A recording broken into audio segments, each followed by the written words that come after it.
جناب اسپیکر حضرت سائیں عبدالقیوم حالیجوی صاحب دامت برکاتہم، اسٹیج پر موجود معزز علماء کرام، سیاسی زعماء اور میرے صوبہ سندھ کے اس عوامی اسمبلی کے معزز اراکین،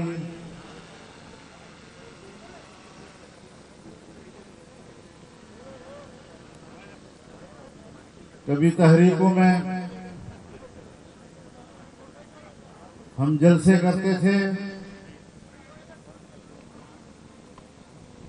وہ جلسہ کراچی میں ہو، لاڑکانہ میں ہو، سکھر میں ہو، جہاں بھی ہم جلسے میں گئے،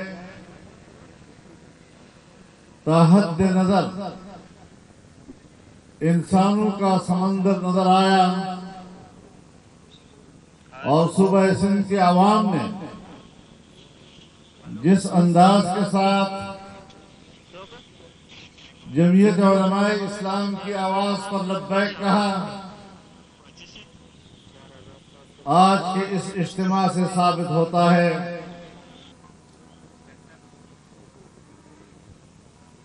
کہ آج بھی آپ اسی جذبے کی پاسداری کر رہے ہیں، آج بھی آپ اسی عزم سے سرشار ہیں، اور اگر ہماری اسٹیبلشمنٹ یہ سمجھتی ہے کہ یہ لوگ تھک جائیں گے، 18 کے الیکشن میں ہم نے دھاندلی کی اور جمعیت کے کارکنوں نے 4 سال تحریک چلائی، آج پھر 2024 میں انہوں نے الیکشن کا جو ناٹک رچایا، ان کا خیال یہ تھا کہ شاید اب ان میں کوئی دم خم نہیں ہوگا اور اب یہ ہماری دھاندلی پر احتجاج کرنے کے قابل نہیں ہوں گے، لیکن میں ان کو پیغام دینا چاہتا ہوں کہ ہمارے ہر کارکن نے رسول اللہ صلی اللہ علیہ وسلم کی اس تعلیم کو یاد کیا ہے، الجہاد ماض الی یوم القیامہ،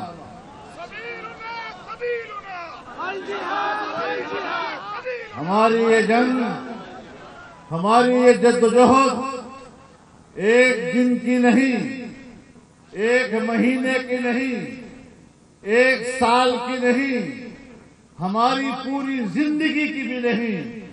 ہم نے اپنے اکابر کی امانت کو سنبھالا اور انشاءاللہ ہم دنیا میں نہیں بھی ہوں گے، ہمارے وارث اس جدوجہد کو آگے بڑھائیں گے اور جہاد کا سلسلہ جاری رہے گا۔ نعرہ تکبیر! سبیلنا سبیلنا! سبیلنا سبیلنا! لبیک لبیک! لبیک لبیک! میرے دوستو، میری آنکھ مفکر اسلام حضرت مفتی صاحب رحمہ اللہ کے گود میں کھلی، اور میں جانتا ہوں کہ جب جمعیت علماء کا پہلا منشور شائع ہوا، وہ منشور غریب کا ترجمان تھا، وہ منشور ملک کی وحدت کا ضامن تھا، وہ منشور صوبائی خود مختاری کا اور صوبوں کے حقوق کا محافظ تھا.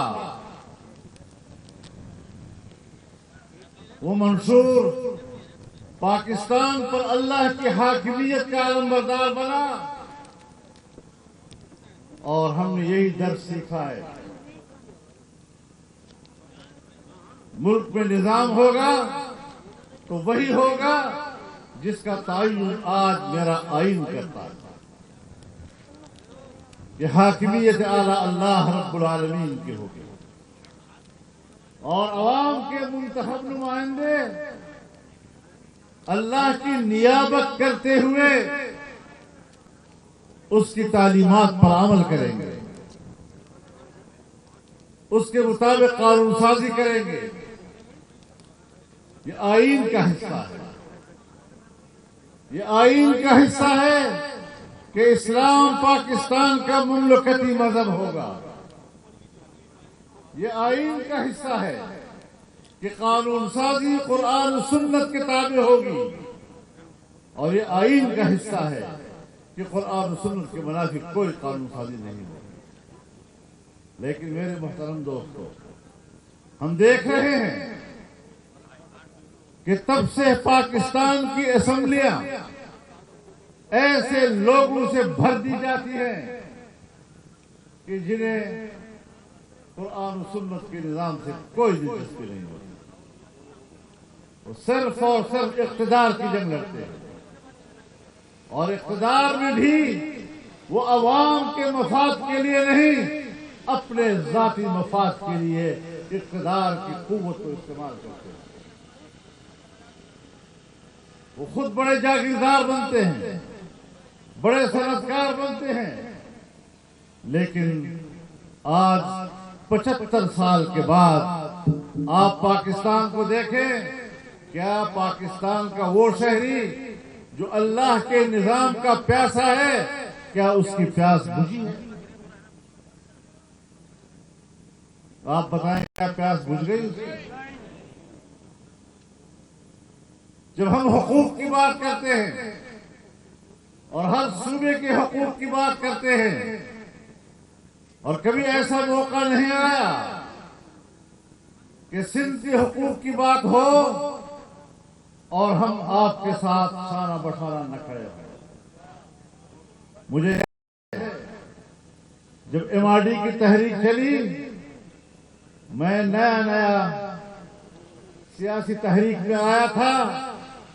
میں صوبہ سندھ میں آیا اور صوبہ سندھ کی کوئی تحصیل بھی ایسی نہیں رہی, کوئی بڑا گاؤں بھی ایسا نہیں رہا جہاں تک میں نہ پہنچا.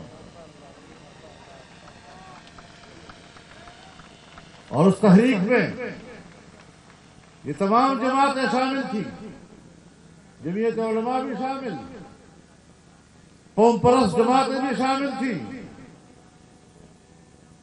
ہم نے اس وقت بھی وہ نعرے سنے جب آپ کہتے تھے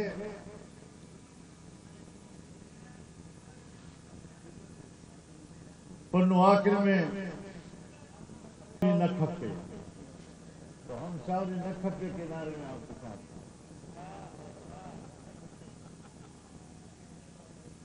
لیکن پھر وہ چھاولی بن گئی.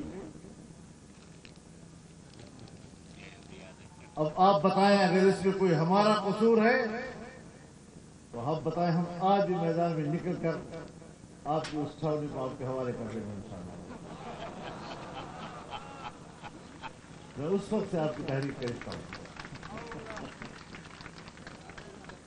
اب جزیروں کی نگرانی کریں, یہ نہ ہو کہ ہم جزیروں کے لیے لڑتے رہیں اور پتہ چلے کہ وہ تو بک چکی ہے. مولانا حیدری صاحب کے بیان کا اصل مطلب یہی تھا کہ آپ نے اپنے حق کے لیے کھڑے ہونا اور ہم آپ کے سپاہی بن کر آپ کے حق کی جنگ لڑنے کے لیے تیار ہیں.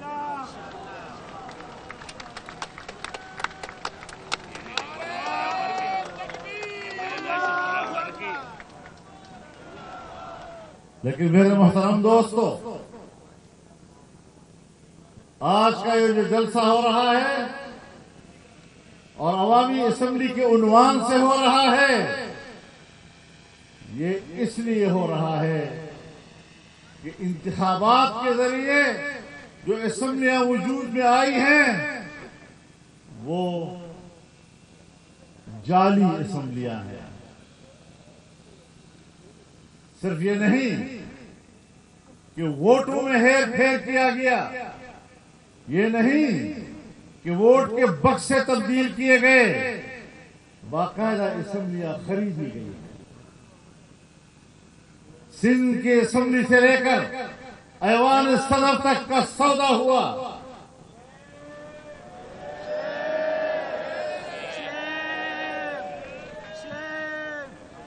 اور چونکہ ہم ان کے لیے رکاوٹ بن سکتے تھے، ہم ان کے لیے خطرہ تھے، تب جمعیت کو ہروانا یہ ان کے ان مقاصد میں شامل تھا کہ جمعیت اگر بڑی قوت کے ساتھ، جس کا عوام کا اس کے ساتھ تعلق ہے، وہ اسمبلیوں میں آتی ہے تو پھر ہم نہ جزیرے بیچ سکیں گے، نہ ایوان صدر حاصل کر سکیں گے، اور نہ ہم صوبے کی اسمبلی حاصل کر سکیں گے.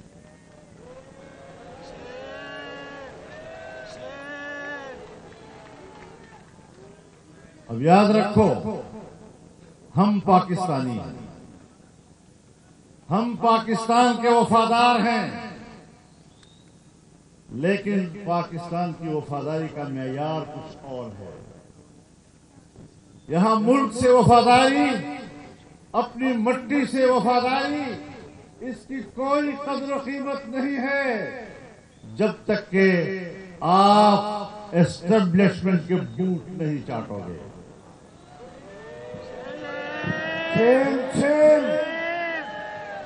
یہاں افسر شاہی کی نوکری کرنی پڑے گی، اسٹیبلشمنٹ کی نوکری کرنی پڑے گی، تب آپ کو پاکستانی تسلیم کیا جائے گا. ورنہ میں تو آج یہ سمجھتا ہوں کہ ہمارے گناہ کیا ہے، ذرا ہمیں بتا تو دیے جائیں.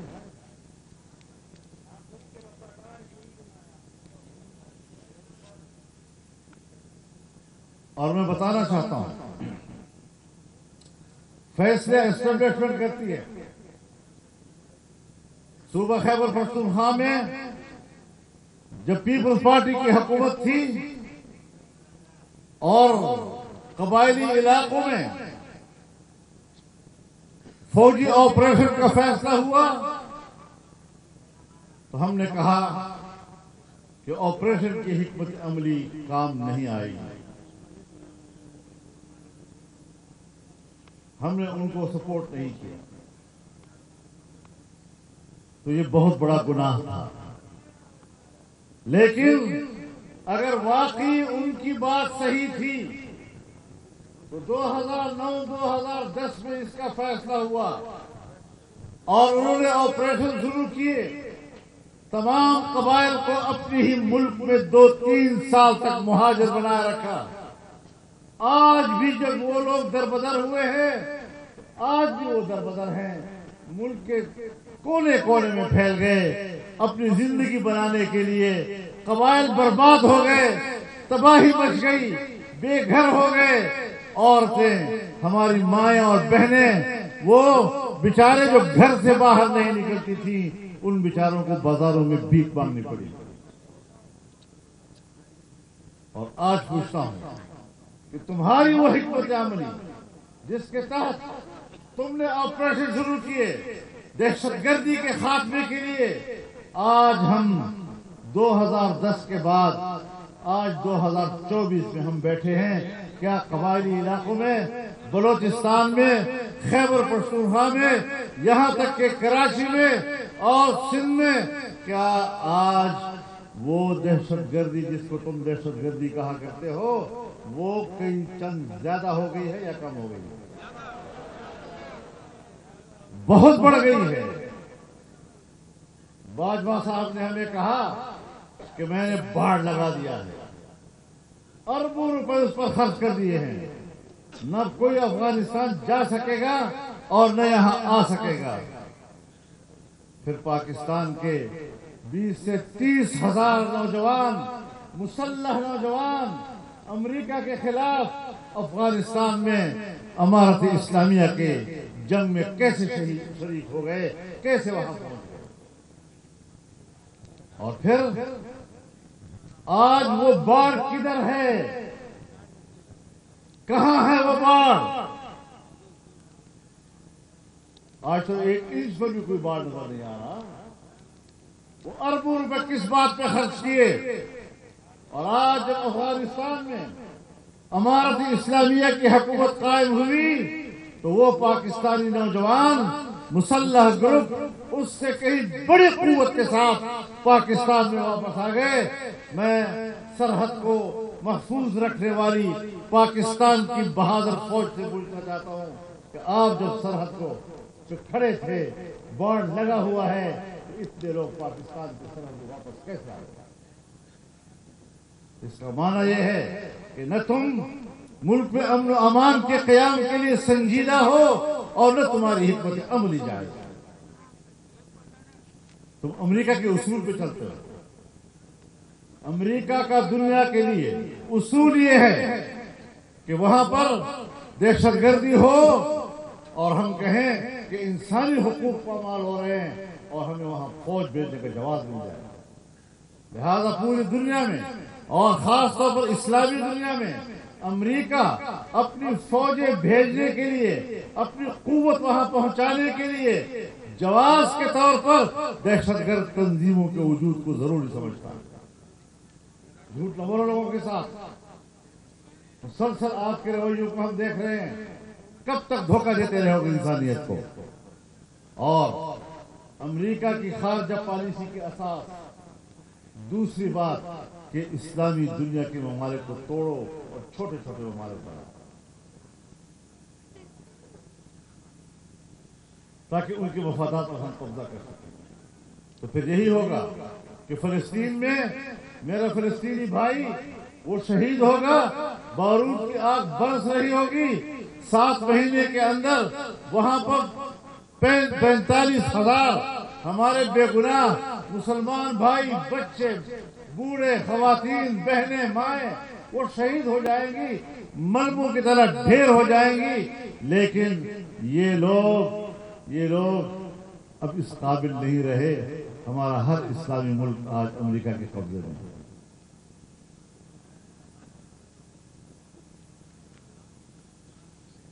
کہتے ہیں پاکستان بڑا ملک ہے، بالکل بڑا۔ پاکستان صلاحیت والا ملک ہے، بالکل صلاحیت والا ملک ہے،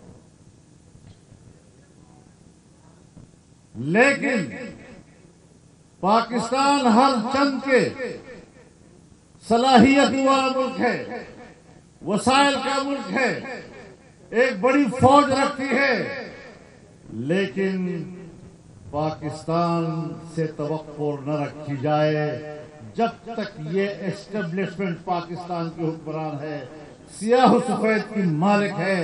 دنیائی اسلام سے کہنا چاہتا ہوں کہ پاکستان سے توقع مت رکھو۔ جب انقلاب لائیں گے اور ہم اس ملک کے حکمران ہوں گے، پھر انشاءاللہ پاکستان عملی طور پر آپ کے سالہ بٹورا کرا ہوگا۔ نعرہ تکبیر! جمعیت سبیلنا سبیلنا سبیلنا سبیلنا طریقنا طریقنا لبیک لبیک۔ ہماری جدوجہد محض اسمبلیوں تک پہنچنا نہیں ہے، اب ہماری جدوجہد صرف وزارتوں تک پہنچنا نہیں ہے، ہماری جدوجہد اپنے کسی ایک آدھ حلقے کے حوالے سے احتجاج کی تحریک نہیں ہے۔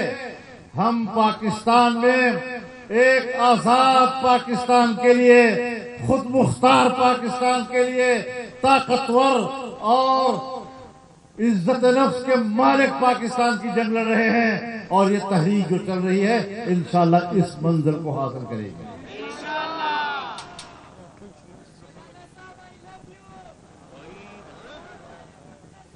بہت مذاق ہو گیا،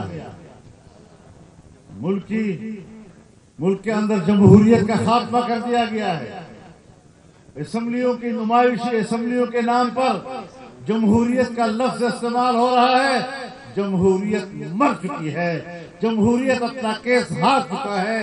اگر جمہوریت کو آپ کے حقیقی معنوں میں ملک کے اندر لانا ہے تو پھر یہ عوامی اسمبلیوں کی تحریک کو اٹھانا ہوگا اور حقیقی جمہوریت کے منظر کی طرف لے جانا ہوگا۔ جمہوریت اور پیچھے ڈکٹیٹر بیٹھا ہے، ڈکٹیٹر کے اشارے پر قانون سازی ہوتی ہے، ڈکٹیٹر کے اشارے پر وزیر اعظم کابینہ کا اجلاس بلاتا ہے۔ اور اب تو ہمارے ملک میں یہ مثال بھی قائم ہو گئی کہ ایک وزیر اعلیٰ نے پوری کابینہ کو لے جا کر کور کمانڈر کے گھر میں میٹنگ کی۔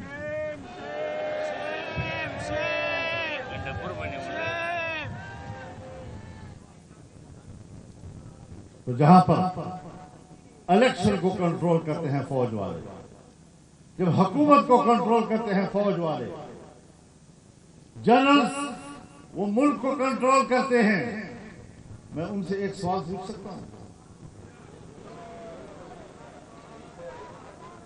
جب یہاں پر اگر کوئی مسلح تحریک اٹھتی ہے اور کہتے ہیں کہ ہم اسلام کے لیے لڑ رہے ہیں، تو یہاں ایک آواز اٹھتی ہے کہ جبر کی بنیاد پر اسلحے کی قوت سے آپ اس ملک پر اپنا نظام لا رہے ہیں، یہ تو دہشت گردی ہے۔ اپنے حق کے مطالبے کے لیے بندوق اٹھانا یہ تو ہے دہشت گردی۔ اور صرف آپ نہیں کہتے، میں بھی اس کو دہشت گردی کہتا ہوں، میں بھی اس کے حق میں نہیں ہوں، لیکن میں آپ سے پوچھتا ہوں کہ جب تم مارشل لا لگاتے ہو وہ ریاستی دہشت گردی نہیں تو اور کیا ہوا؟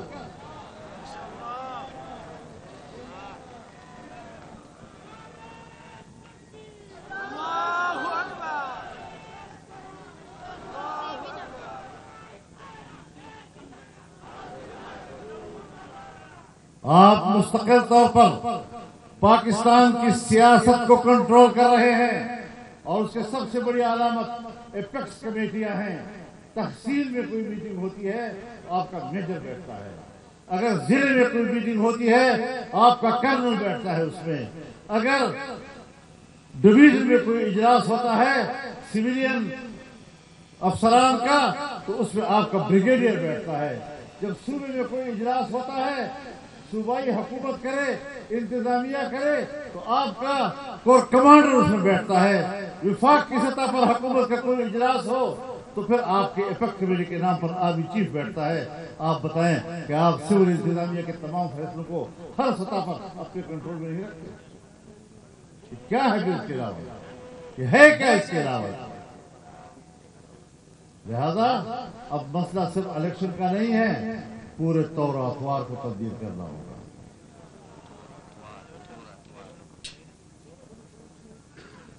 تو میرے محترم دوستو، میں اپنے صحافی حضرات سے بھی کہتا ہوں، وہ بھی روزمرہ کے مسائل پر سارا دن صرف کر دیتے ہیں۔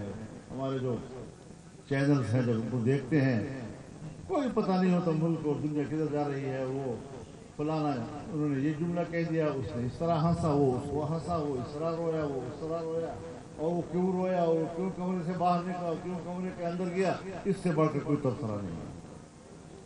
کیوں؟ معاف فرمائیے، بڑے ادب و احترام سے کہنا چاہتا ہوں کہ آج جرنلزم نہیں ہے، آج جرنلزم کی جگہ کرنلزم نے لے لی ہے۔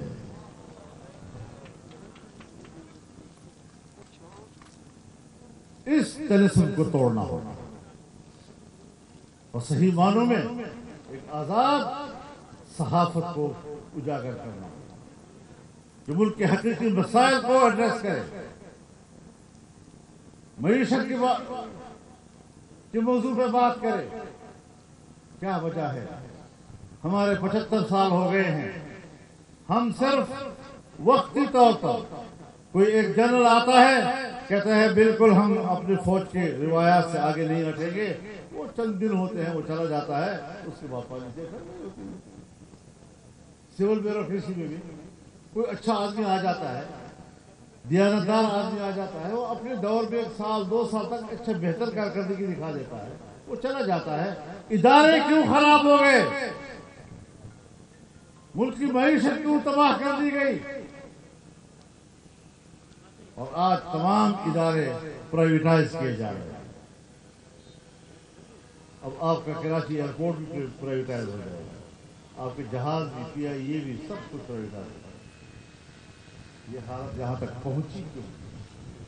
پہنچی نہیں، پہنچائی گئی، پہنچائی گئی ہے.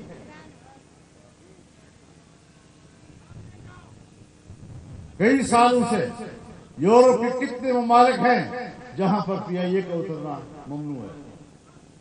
کیوں ممنوع ہے؟ کچھ غلطیاں آپ سے ہوئی. آج بھی ہمارا ملک زرعی ملک ہونے کے باوجود غریب آدمی آٹے کو رو رہا ہے، گندم کو رو رہا ہے، بھیک مانگ رہا ہے، بھوک کے مارے بلبلا رہا ہے، بچہ اس کا بھوکا ہے. یہ حالت کیوں 75 سال تک آج ہم نیچے چلے گئے ہیں؟ لطیف بھائی نے کہا کہ 45 لاکھ بچے سندھ میں اسکول میں نہیں جا رہے. تو میں انہیں کہنا چاہوں گا کہ آپ کے پاس اگر علاج نہیں ہے تو اس کا علاج ہمارے پاس ہے.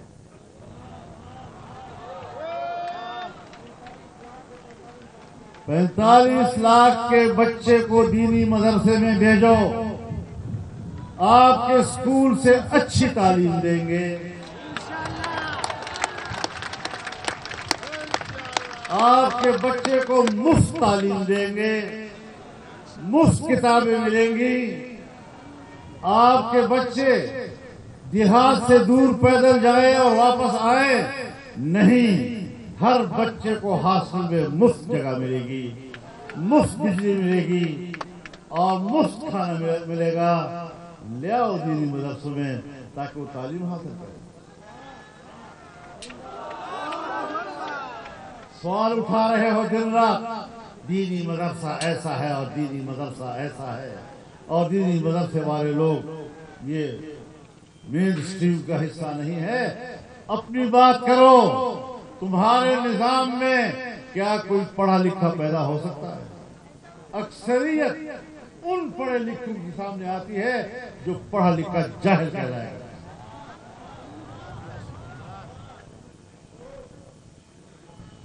تعلیمی معیار گرا دیا گیا، فنی تعلیم ختم ہو گئی اور صرف چند کالجز ہیں، صرف چند کالجز اور چند اسکول.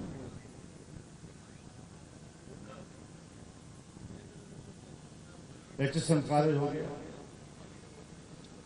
برن ہال ہو گیا، بیکن ہاؤس والے ہو گئے، کراچی کے گرامر اسکول والے ہو گئے. سب انہی اداروں سے نکل کر یہ فوجی بھی بنتے ہیں، سرکاری افسر بھی بنتے ہیں، تاجر بھی بنتے ہیں، کاروباری طبقہ بھی بنتے ہیں. عام اسکولوں میں پڑھنے والے بچے وہ ملک میں کوئی بڑا کردار نہیں ادا کر سکتے. تو آج تک تم اپنے زیر انتظام تعلیمی ادارے کے نوجوانوں کو اس قابل نہیں بنا سکتے کہ وہ ملک کا وزیر بن سکے، ملک کا بڑا افسر بن سکے. تو اگر تعلیم دلانی ہے اور اچھی تعلیم دلانی ہے تو اس کی جگہ دینی مدرسہ ہے جو مفت تعلیم ہے. اور یہ صرف ہماری حکومت تھی جب ہم نے پہلے سال پرائمری کی تعلیم مفت کرائی خیبر پختونخوا میں، اگلی سال ہم نے میڈل کو مفت کرایا، اگلے سال ہم نے میٹرک کو مفت کرایا، اور جس سال ہم حکومت چھوڑ رہے تھے تو ہم نے بجٹ میں FFSC کو بھی مفت کرایا.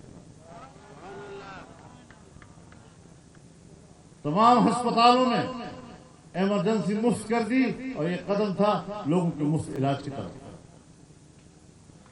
لیکن جو ملک کی خدمت کرتے ہیں لیکن وہ بوٹ پالش کرنے کے لیے تیار نہیں ہوتے، آپ ان کو اقتدار سے دور رکھتے ہیں. یہ طاقت نہیں چاہیے، یہ طاقت نہیں چاہیے. میرے محترم دوستو،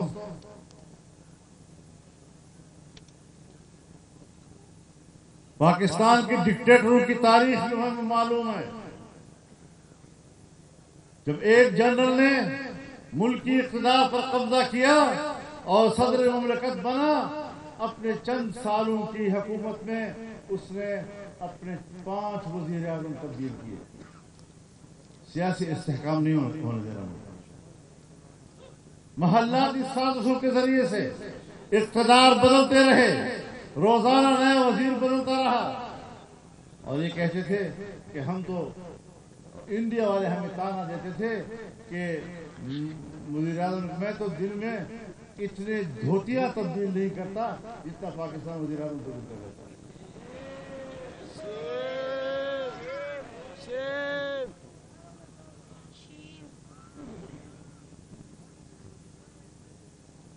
پھر مارشل آئی. مارشل لاؤ میں پاکستان کے 3 دریا بیچ دیے گئے. آج ہم روتے ہیں کہ انڈیا ڈیم باندھ رہا ہے اور ہمارا پانی روک رہا ہے. ہماری زراعت کا کیا بنے گا؟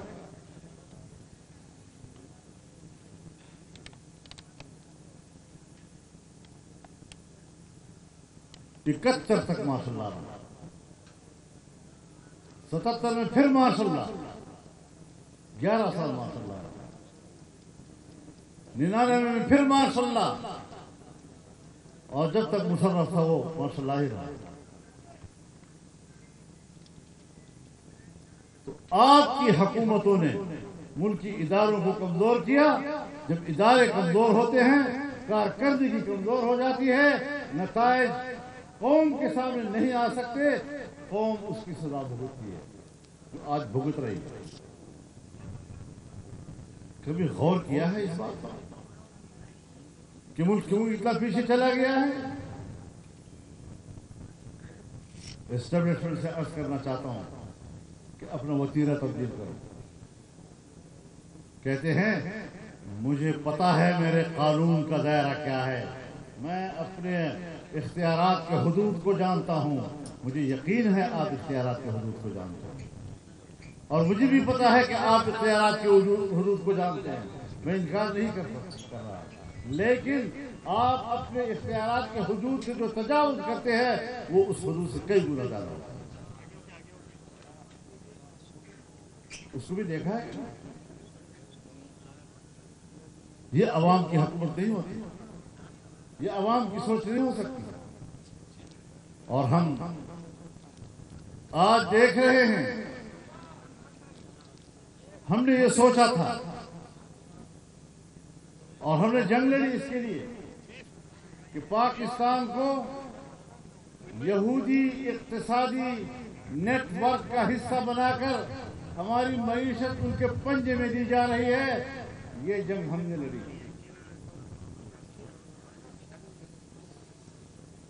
ہم نے یہ جنگ لڑی کہ قادیانیوں کو دوبارہ مسلمان کا سٹیٹس دینے کی کوشش کی جا رہی ہے، ہم نہیں ہونے دیں. اور ہم نے وہ ایجنڈا ناکام بنایا. لیکن آج جب ہم سپریم کورٹ کی طرف دیکھتے ہیں تو ہمارے چیف جسٹس صاحب ایک فیصلہ دیتے ہیں، وہ محض ایک ضمانت کا مسئلہ ہے، اور اس پہ وہ چیزیں لکھتے ہیں جس سے اس مقدمے سے کچھ تعلق ہے. اور پھر کہتے ہیں کہ ان کو تو تبلیغ کا بھی حق ہے اور ان کو تو حقوق کا حق ہے. قادیانی اگر آئین کو تسلیم نہیں کریں گے اور ان کے لیے سہولتیں اگر کوئی سیاسی قوت نہیں دے سکی تو آج میرا سپریم کورٹ وہ فرض ادا کر رہا ہے.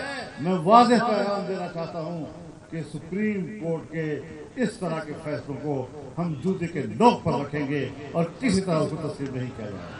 نعرہ تکبیر! ختم نبوت! ختم نبوت! ختم نبوت! میرے محترم دوستو، آج اہل اسلام پر ایک سخت وقت آیا. فلسطین کا مسئلہ اسے کروٹ بدلی. آپ خود جانتے ہیں موضوع یہ بن گیا تھا دنیا میں کہ اسرائیل کو تسلیم کرنا. اسرائیل ایک ناجائز حکومت ہے اور اس کو ناجائز ریاست بانی پاکستان محمد علی جناح نے کہا تھا. بانی پاکستان کی اگر ہر بات وہ پاکستانی نظام کے لیے دلیل ہے اور حجت ہے، اور اگر ان کا یہ مقولہ کہ کشمیر پاکستان کا شہرگ ہے اور آج آپ کے لیے وہ اصول کی حیثیت رکھتا ہے، تو پھر اسرائیل ایک ناجائز حکومت ہے. یہ جملہ بھی قائد اعظم کا آپ کے لیے حجت ہونا چاہیے. اور آپ بات کرتے ہیں ہم کو تسلیم کر لیں گے. مسئلہ تو فلسطین کی آزادی کا تھا.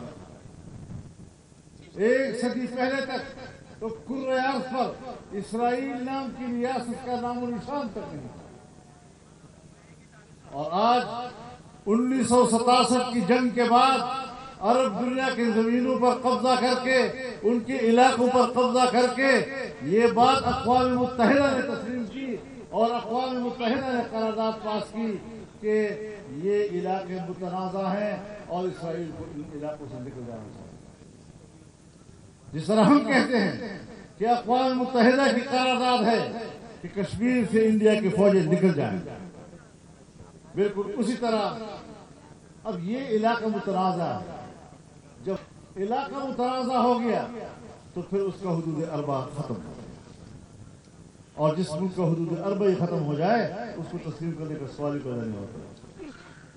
امریکہ کا جبر ہے کہ اس سے متنازع علاقے کے اندر بیت المقدس میں اپنا سفارتخانہ کھولنے کا اعلان کیا.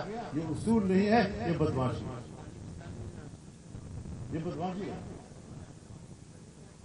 لیکن جس فلسطین کی آزادی کی بات کرتے ہیں ہم، اور مسئلے کے رخ کو فلسطین کی آزادی کے عنوان کی طرف تبدیل کرنا ہے، وہ آج اس وقت حماس کے حملے کے بعد جو بھی اقدام ہوا ہے یہ فلسطین کی آزادی کی طرف پہلا قدم ہے.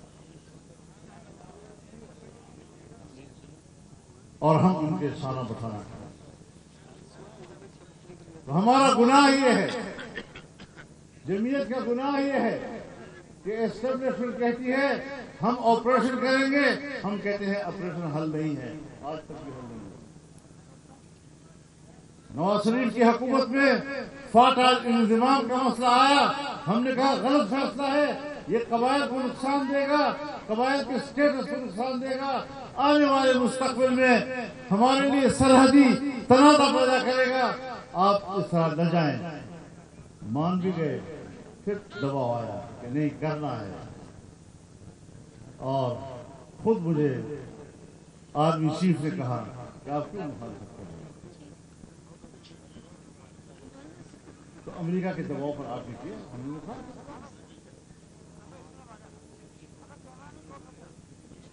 پھر شہباز شریف صاحب کی حکومت میں آپ نے ریکوڈیکٹ کے حوالے سے جو بلوچستان کا حق ہے قانون سازی کی، اور ہم نے سوچا کہ یہ صوبائی حق میں مداخلت ہے، صوبائی اختیار میں مداخلت ہے.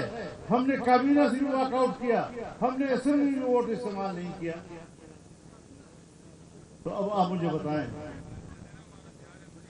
کہ جب ہم اپنی رائے کے مطابق صحیح فیصلہ دیں گے اور آپ باہر کی قوتوں کے دباؤ پر ہر قیمت پر قانون سازی کریں گے، بین الاقوامی مفادات کے لیے کریں گے، اور میرا موقف پاکستانی مفاد کے لیے ہوگا، پاکستان کے صوبوں کے مفاد کے لیے ہوگا، عوام کے مفاد کے لیے ہوگا، تو ہمیں سزا دی جائے گی کہ آپ کو اقتدار بھی نہیں آنا چاہیے، اسمبلی میں آپ کو نہیں آنا چاہیے. میرا گناہ کیا ہے؟ یہی گناہ تھا کہ میں نے حماس کی حمایت کا اعلان کیا اور میں حماس کی قیادت کے لیے قطر چلا گیا اور ان کے ساتھ میری تصویریں آئیں تو ہنگامہ کھڑا ہو گیا اور امریکہ بہت ناراض ہوا کیونکہ وہ تو اسرائیل کو سپورٹ کرتا تھا. حماس کو اس کے لیے دہشت گرد تنظیم تھی. ہماری ملاقات دہشت گرد تنظیم سے ہو گئی. تو یہ بات کہ میں امت مسلمہ کے ایک صحیح موقف کی حمایت کروں، لیکن امریکہ کو وہ ناپسند ہے. میری اسٹیبلشمنٹ امریکہ کی ترجیحات کو قبول کرتی ہے اور میں ایک مسلمان کی آزادی کی بات کرتا ہوں، مجھے اس کو سزا دی جاتی ہے. نعرہ تکبیر!